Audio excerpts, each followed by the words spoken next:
भक्तों राधे राधे, जय श्री कृष्णा। भक्तों, जैसा कि आप सभी लोग जानते हैं कि 15 फरवरी 2026 यानी रविवार को पड़ रही है फाल्गुन महीने की महाशिवरात्रि। और भक्तों, ये वो शिवरात्रि तिथि है जो फाल्गुन मास में पड़ने वाली सबसे बड़ी तिथि है, क्योंकि ये रविवार के दिन पड़ रही है और इसका बहुत ही बड़ा और विशेष महत्व होता है। और भक्तों, आप सभी लोग जानते हैं कि ये दिन कितना खास होता है। पूज्य पंडितों और गुरुओं ने कहा है कि अगर कभी भी मौका लग जाए और फाल्गुन महीने की महाशिवरात्रि रविवार को पड़ जाए तो आप लोगों को 11 चावल के दाने का उपाय तो अवश्य ही करना चाहिए।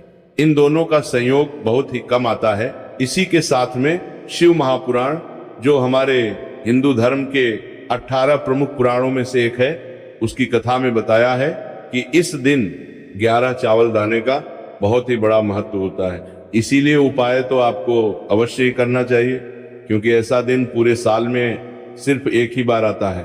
और भक्तों, आप सभी लोग जानते हो कि रविवार महाशिवरात्रि का अगर सबसे बड़ा कोई उपाय है तो 11 चावल के दाने वाला उपाय है। तो भक्तों, महाशिवरात्रि के दिन आप लोगों को इस 11 चावल दाने वाले उपाय को जरूर करना है। बहुत सारे लोग होंगे जिन लोगों ने इस उपाय को ना किया हो, मतलब पूरा साल निकल गया, उन्होंने किसी भी दिन इस 11 चावल के दाने वाले उपाय को ना किया हो। पर भक्तों, आपके पास एक आखिरी मौका बचा हुआ है जो कि 15 फरवरी के दिन है। तो इस दिन आप लोगों को इस वाले उपाय को जरूर कर लेना है। भले ही आपने पूरे महीने भर इस उपाय को ना किया हो, पर अगर आपने इस फाल्गुन महीने के महाशिवरात्रि के दिन अगर इस वाले उपाय को कर लिया तो आपको इस उपाय को करने का वो फल मिलेगा जिसकी आपने कभी कल्पना भी नहीं करी होगी। इसीलिए आप लोग इस फाल्गुन वाले उपाय को एक बार जरूर कर लेना है, ताकि आप लोगों के हाथ से मौका ना जा सके और आपको इस उपाय को करने का फल मिल सके। भक्तों, ये उपाय पूज्य पंडित जी ने श्री शिव महापुराण की कथा में बताया है, जिस उपाय को आज हम आपको बहुत अच्छे से समझाने वाले हैं। इस वीडियो को देखने के बाद इस उपाय को समझने के लिए आपको कोई और वीडियो को देखने की जरूरत नहीं पड़ेगी। तो चलिए भक्तों, उपाय को शुरू करते हैं।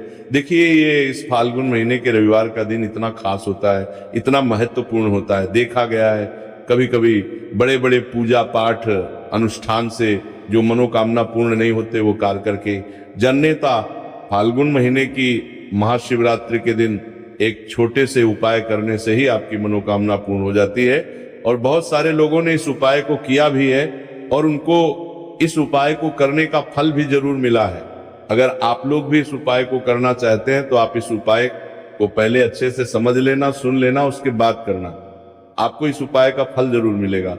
और इस उपाय को कर लेने से आपके घर में चाहे किसी भी प्रकार की दुख और समस्या क्यों ना चल रही हो, आपको उसका कारण भी नहीं पता है कि भाई ये समस्या किस कारण से चल रही है। उसका कुछ भी कारण हो सकता है, जैसे पितृदोष हो सकता है या किसी भी तरह का मंगल दोष भी हो सकता है। तो इस दिन आप लोगों को ये वाला उपाय कर लेना है। ये एक ऐसा उपाय है जिस उपाय को अगर किसी विशेष दिन पर किया जाए तो भाई उस विशेष दिन का जो है वह तो हमें मिलता ही मिलता है। पर हमने उस दिन पर इस उपाय को किया है तो हमें उससे भी बड़ा फल मिलता है, और फल बहुत जल्दी मिलता है, क्योंकि आप इस उपाय को बहुत ही बड़े और विशेष दिन पर कर रहे हो। तो चलिए अब उपाय के बारे में बात करते हैं, लेकिन उससे पहले आप लोगों को यह जानना आवश्यक है कि आखिर ये उपाय किस समय करना है, किसको करना है और कैसे करना है।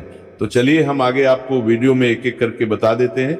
लेकिन उससे पहले, अगर आप लोग हमारे चैनल पर पहली बार आए हैं या फिर मेरी आवाज आज पहली बार सुन रहे हैं तो हमारे चैनल को सब्सक्राइब जरूर करना, और इससे पहले वीडियो को लाइक करके कमेंट बॉक्स में श्री शिवाय नमस्तुभ्यम ओम नमः शिवाय जरूर टाइप कर देना।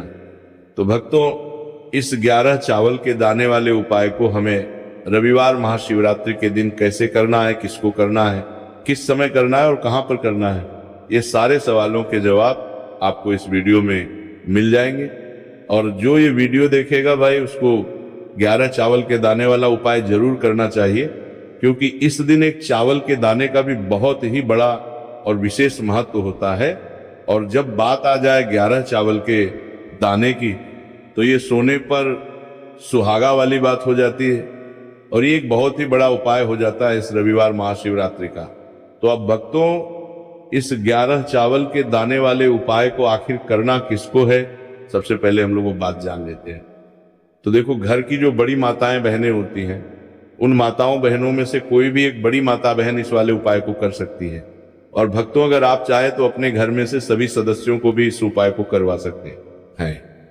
अगर किसी व्यक्ति की खुद की कोई मनोकामना है, खुद की कोई दुख और परेशानी है जो कि वो अपने लिए ही करना चाहता है, इस वाले उपाय को तो वो खुद अपने लिए भी कर सकता है। बाकी अगर कोई घर में से ऐसा है जो कि अपने पूरे घर परिवार की सुख और शांति के लिए ये वाला उपाय करना चाहता है, तो भाई वो भी करना चाहे सकता है, उसमें भी कोई दिक्कत वाली बात नहीं है। कहने का मतलब यह है कि इस उपाय को हर एक सदस्य भी कर सकता है और पूरे घर परिवार के सदस्य के लिए घर की बड़ी माताओं बहनों में से कोई एक माता बहन भी कर सकती है। माताएं बहनें अगर घर में उपस्थित ना हो या वह ये वाला उपाय ना कर पा रहे हो, तो फिर घर का कोई बड़ा सदस्य भी इस 11 चावल के दाने वाले उपाय को कर सकता है, चाहे फिर वो पुरुष ही क्यों ना हो, उसमें कोई भी दिक्कत वाली बात नहीं है। अब भक्तों, इस 11 चावल के दाने वाले उपाय को हमें करना कहां पर है? हमें इसे शिव जी के मंदिर में जाकर करना है। बहुत सारे लोग प्रश्न करते हैं हर एक उपाय को करते समय, क्या हम इस उपाय को घर पर कर सकते हैं? तो इस वाले उपाय को आप घर पर नहीं कर सकते। इस वाले उपाय को करने के लिए आपको शिव जी के मंदिर जाना पड़ेगा। उसके बाद में भक्तों, जो अगला प्रश्न निकल कर आता है वो ये आता है, इस उपाय को लेकर के आखिर इस उपाय को हमें किस समय करना है? सुबह के समय करना है कि शाम के समय करना है? तो देखो, इस वाले उपाय को आप लोग सुबह के समय भी कर सकते हो और शाम के समय प्रदोष काल में भी कर सकते हो। अब अगर आप पूछो कि भाई साहब सबसे उत्तम समय कौन सा रहेगा इस 11 चावल के दाने वाले उपाय को करने का, तो हम आपसे बस यही कहेंगे कि इस उपाय को आप सुबह के समय करेंगे तो ज्यादा बेहतर होगा। बाकी अगर प्रदोष काल शाम के समय भी करेंगे तो भी अच्छा होगा, उसमें कोई भी दिक्कत वाली बात नहीं है। तो अब भक्तों, जो अगली सबसे बड़ी और महत्वपूर्ण बात आती है वो ये आती है कि सुबह अगर हम उपाय को करेंगे तो हमें कितने बजे से लेकर कितने बजे तक के बीच में करना है, और शाम के समय प्रदोष काल में करेंगे तो हमें कितने बजे से लेकर कितने बजे के बीच में करना है। तो देखो, सुबह जितनी जल्दी हो सके आप उपाय को करने की कोशिश करना। बाकी अगर किसी कारणवश लेट भी हो जाओ, थोड़ी देर भी हो जाए, तो 10 या 11 बजे तक भी आप उपाय कर लेना, पर 12 बजे से ज्यादा देरी ना हो, ठीक है? इस बात का ध्यान रखना। उसके बाद में भक्तों, अगर शाम के समय प्रदोष काल की बात करें, प्रदोष काल का जो समय है होता है वो शाम के 6 बजे से शुरू हो जाता है। मतलब शाम के 6 बजे से लेकर 7 बजे के बीच का जो समय होता है, या समय प्रदोष काल का समय होता है। पर अभी जो मौसम चल रहा है, इस मौसम में जो है शाम बहुत देरी से होती है, तो आप इस उपाय को 7 या 8 बजे के बीच में भी कर सकते हो। मतलब शाम के 6 बजे से रात 8 बजे के बीच में आप कभी भी इस वाले उपाय को कर सकते हो, उसमें कोई भी दिक्कत वाली बात नहीं है। अब भक्तों, यहां पर इस उपाय को लेकर एक और सबसे बड़ी बात ये निकल कर आती है कि इस 11 चावल के दानों को हमें लेना कहां से होता है, और हमें इस उपाय को करने के साथ में क्या और कुछ भी सामग्री ऐसी होती है जो शिव जी के मंदिर लेकर जानी पड़ती है। तो देखो, यहाँ पर हम आपको बता दें, सबसे पहले आप लोग ये जान लो कि ये जो 11 चावल के दाने वाला उपाय है, सिर्फ और सिर्फ आप उपाय की सामग्री लेकर कभी भी शिव जी के मंदिर मत जाना, क्योंकि हमें भगवान के सामने ये नहीं दर्शाया कि अगर हम भगवान शिव जी के मंदिर आए हैं तो अपने फायदे के लिए आए हैं। तो इसीलिए जो भी पूजन सामग्री है, उपाय सामग्री है, 11 चावल के दाने, इसके साथ में आपको पूजन सामग्री भी जरूर लेकर जाना है। देखो, अगर सुबह के समय उपाय कर रहे हो तो सीधी सी बात है, 1 लोटा जल तो आप लेकर जाओगे ही जाओगे। वही 1 लोटा जल अगर मिट्टी का जल हो तो बहुत अच्छा रहेगा। मिट्टी का जल कैसे बनाया जाता है, जिसके लिए हमने पहले से बहुत सारी वीडियोस बना दी है। आपके पास इस दिन एक आखिरी मौका रहेगा मिट्टी का जल शिव जी पर चढ़ाने का और उपाय को करने का। बहुत बड़ा आपको इस दिन फल मिलेगा। तो इसीलिए इस दिन हो सके तो भाई मिट्टी का जल चढ़ाना तो अपने साथ में कम से कम 1 लोटा जल तो आपको लेकर जाना ही जाना है। अगर मिट्टी का जल नहीं है तो घर का जल भी आप इस्तेमाल कर सकते हो। इसके अलावा जो भी पूजन सामग्री है, देखो 11 चावल के दाने अलग आपके रहेंगे और जो आपकी पूजन सामग्री रहेगी वो अलग रहेगी। पूजन सामग्री में आप जो भी चीज लेकर जाना चाहे वो लेकर जा सकते हैं। एक बेलपत्र भी लेकर जा सकते हैं, उसमें कोई भी दिक्कत वाली बात नहीं है। वहीं अगर हम बात करें शाम के समय की, तो शाम के समय शिव जी पर जल नहीं चढ़ता है। इसीलिए शाम के समय आप लोग एक दीपक तैयार कर ले जो कि गोलबत्ती का, आटे का, शुद्ध देसी गाय का घी का होगा, है ना। इस बात का आप लोगों को ध्यान रखना है और इस दीपक को आपको घर से जलाकर नहीं लेकर जाना है, भगवान शिव जी के मंदिर में जाकर ही जलाना है। इस बात का भी आप लोगों को ध्यान रखना है। अब भक्तों, यहाँ पर हमें इस बात को समझना है कि ये 11 चावल के दाने हमें लेना कहाँ से है। क्या हमें दुकान से लेकर आना है या हमें अपने घर से लेना है या कहाँ से लेकर आना है और कौन से चावल लेना है, क्योंकि चावल भी बहुत प्रकार के होते हैं। तो देखो, इन सभी सवालों के जवाब आप लोग एक बात में सुन लो कि भाई ये जो उपाय है, इस उपाय में आपको ये नहीं देखना है कि भाई कौन से चावल है कौन से चावल नहीं। बस जो भी चावल ले रहे हो वो चावल का दाना साबुत होना चाहिए, मतलब साबुत होना चाहिए, टूटा हुआ नहीं होना चाहिए, कटा पिटा नहीं होना चाहिए। ये बात आपको ध्यान रखना है। बाकी आपका चावल बासमती हो या अन्य चावल हो या कोई सा भी चावल हो, उसमें कोई भी दिक्कत वाली बात नहीं है। तो सीधी सी बात है कि आपके घर की रसोई, घर में जहां पर आप भोजन बनाते हो, वहां पर जो भी चावल आपके उपस्थित हो, उन चावलों में से अपनी एक कटोरी भर लेना या एक मुट्ठी चावल अलग से निकाल कर रख लेना, क्योंकि हम 11 चावल ही यहाँ पर इस उपाय में लेने वाले हैं। तो हमें ये चावल के दाने गिनकर निकालना पड़ेगा ही। इस बात का आप लोगों को ध्यान रखना है। तो अपने उस चावल की कटोरी में से या चावल में से 11 ऐसे चावल के दाने आप लोग निकाल लो जो कि टूटे हुए ना हो, कटे पिटे ना हो, जिनमें कोई दाग ना लगा हुआ हो, है ना। अच्छे साबुत चावल के दाने 11 दाने आप लोग निकाल कर रख लो और इन्हें किसी भी एक कागज की पुड़िया में या किसी एक छोटी सी कटोरी में आप लोग रख लो ताकि ये सुरक्षित रहे। आपके एक भी चावल का दाना इधर उधर ना हो और आपका उपाय भी पूरा अच्छे से हो जाए। तो भाई, जैसे ही आपका उपाय की जो सामग्री है, 11 चावल के दाने तैयार हो जाते हैं, उसके बाद में आपको जो भी अपनी पूजन सामग्री है सुबह के समय कर रहे हो, तो 1 लोटा जल और 1 बेलपत्र या पूजन सामग्री जो लेकर जाना चाहो उसकी भी तैयारी कर लेना।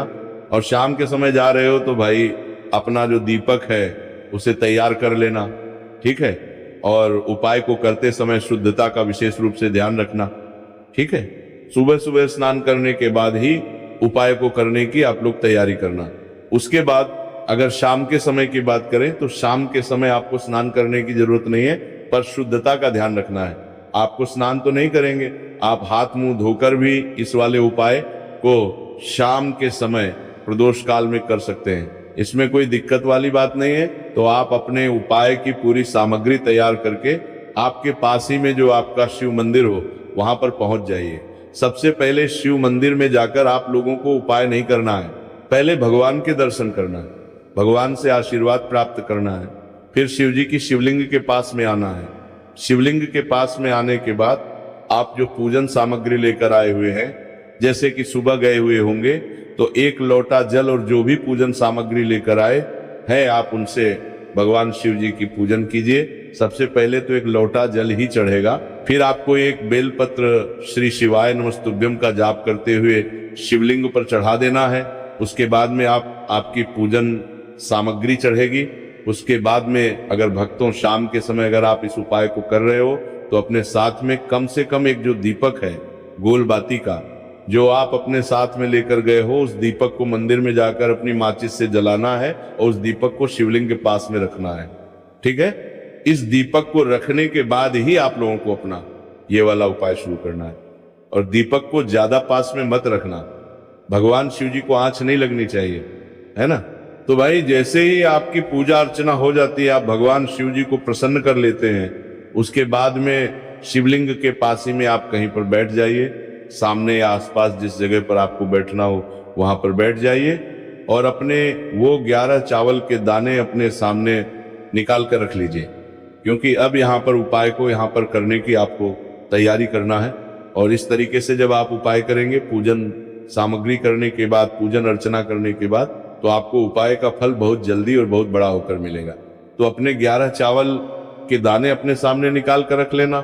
और ये जो उपाय है ये आपकी सीधे हाथ की हथेली से होगा, इसलिए इस बात का भी विशेष रूप से ध्यान रखना है तो सीधे हाथ की हथेली का प्रयोग करके ही आप लोग अपना इस वाले उपाय को करना।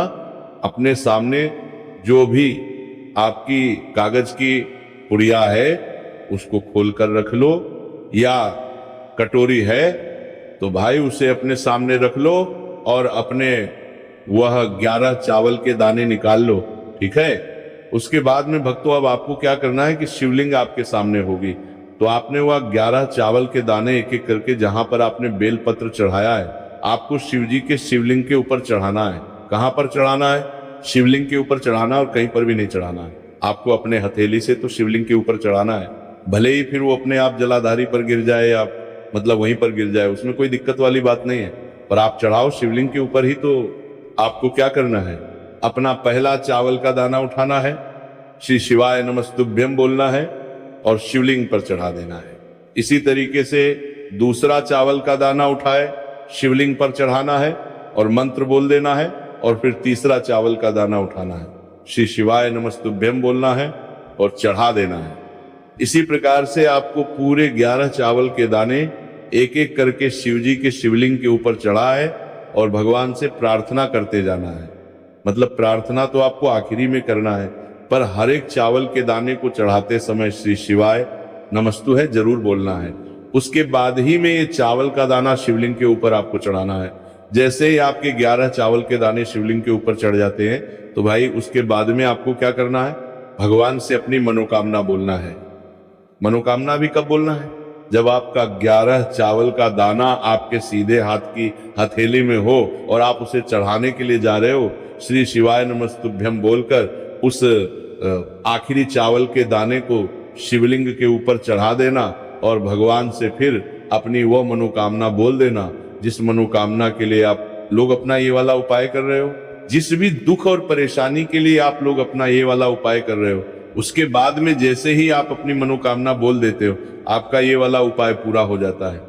पर भक्तों, उपाय को करने के बाद आप लोगों को 2 मिनट भगवान शिव जी के मंत्र का जाप जरूर करना है, और मंत्र का जाप करने के बाद भगवान से एक और बार प्रार्थना करना है अपनी मनोकामना के लिए या अपनी जो भी दुख और परेशानी है उसके लिए। इसके बाद में आप लोग भगवान को देखकर भगवान से प्रार्थना करके उनसे आशीर्वाद लेकर वहां से उठ सकते हैं और अपने घर पर जा सकते हैं। बस भक्तों, यहाँ पर ये वाला उपाय पूरा हो जाता है। इस तरीके से जो भी व्यक्ति छोटी छोटी चीजों का ध्यान रखते हुए इस 11 चावल के दाने वाले उपाय को करेगा, निश्चित सी बात है उसे उसकी मनोकामना जल्दी ही पूर्ण होगी और जो भी दुख और परेशानी है वो भी बहुत ही जल्दी दूर होंगे। और भक्तों, अगर आपको हमारी ये वीडियो पसंद आई हो तो हमारे इस वीडियो को लाइक और चैनल को सब्सक्राइब जरूर करें। ओम नमः शिवाय। जय मां पार्वती।